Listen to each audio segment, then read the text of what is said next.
बिस्मिल्लाहिर्रहमानिर्रहीम। अस्सलाम वालेकुम मेरे प्यारे व्यूवर, कैसे हैं? ये देखें ना, ये पुदीने के पत्ते हैं और मेरे शेख साहब की तबीयत ख़राब हुई है। उनमें मैदे में कोई इन्फेक्शन हुआ होगा, तो मैं उनके इस पुदीने के साथ उनका इलाज कर रही हूँ। तो मैं आपको भी बताना चाहती हूँ। और ये मेरी थोड़ी सी सौंफ है और सौंफ में एक इलायची है, साथ ये भी डालनी है। और इसका मैं ना शरबत बना के आपको बताती हूँ, आप मेरे साथ रहिएगा।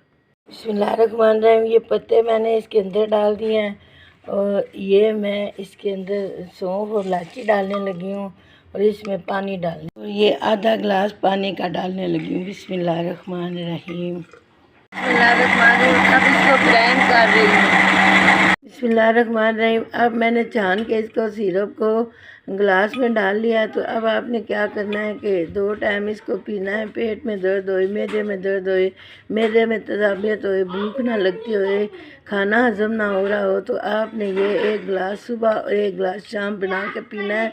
तो ये बड़ा ज़बरदस्त है। अब मैं आपको चख के बताती हूँ। ये बड़ा ज़बरदस्त बन गया। अब आपने क्या करना है कि इसको 2 टाइम पीना है। और आपको अच्छा लग जाए तो शेयर करें, लाइक करें, सब्सक्राइब करें, अपनी दुआओं में याद रखें। अल्लाह हाफिज़।